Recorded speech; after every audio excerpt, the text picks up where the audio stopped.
What's up, guys? It's Rohit Ponnaiya from Covers here with Covers 3 at 3. It's where we bring you our favorite 3 NBA prop picks of the day. I will be your host on Sundays. Today, this Sunday, of course, is Super Bowl Sunday. So we only have 2 games on the NBA schedule, and both of them have early tip-offs. So let's get down to it. Start off with the first game. We've got Atlanta taking on Boston. The Celtics are red hot, have won 7 games in a row. Big reason for that has been their play on the defensive end of the floor. In their last 20 games, they have the league's best defensive rating and are holding opponents to just 97.5 points per game. That's bad news for Hawks point guard Trae Young, who's had to carry a lot of the offensive burden with Atlanta lately, and he's been a bit banged up. He is listed as probable today despite a hip injury. He scored 22 points or fewer in 3 of his last 4 games, hasn't been shooting that great from outside. He's also struggled against Boston this season. He played against the Celtics 2 weeks ago and was held to 21 points on 32% shooting. He also played against them back in November and was held to just 18 points in that game. He's going up against Marcus Smart and a Boston team that's just rolling on defense, so I'm fading him on his points total, which is set at 27.5.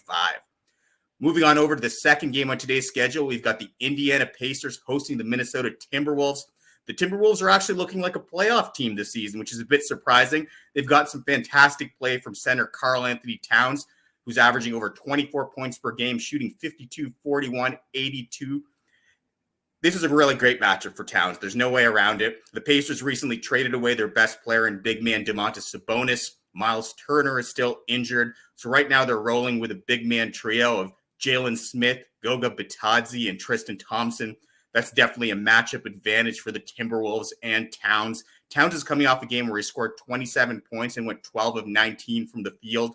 This is a guy that's very efficient when it comes to shooting the ball, and he might even get more shot attempts this game because Anthony Edwards is listed as questionable with a knee injury. I think he's going to feast on this Pacers team, and I'm taking the over 24.5 points on him. Sticking with that game and sticking with that narrative of that Sabonis trade, who do the Pacers get back for Sabonis? Well, the best player is Tyrese Halliburton, young point guard. He had a strong debut for the Pacers. He had 23 points, 6 assists in 40 minutes against the Cavs. But he also turned the ball over 6 times. I think we're going to see a lot of that for the rest of the season. Halliburton is a good young point guard. He's going to get his points. He's going to get his assists. But he's going to be carrying the offensive burden on the Pacers, at least until they get back Malcolm Brogdon. He's a young point guard. He's going to be making mistakes. And even though the Timberwolves don't have the greatest team defensively, they do a good job of forcing turnovers. Patrick Beverley puts a lot of pressure on opposing ball handlers. They actually lead the league in opponent turnovers per game with 16.6. I think you're going to see some turnovers from Halliburton today. I'm taking the over 2.5 on his turnovers total. So there you have it, guys. My 3 plays for today. I'm fading Trae Young, taking the under 27.5 points, taking the over 24.5 points for Karl-Anthony Towns, and taking the over 2.5 turnovers for Tyrese Halliburton. Best of luck. That's it for 3 at 3. Be sure to hit the like button and subscribe, and tune in tomorrow, actually at 3 o'clock tomorrow, where we have a full slate of NBA games to dig into.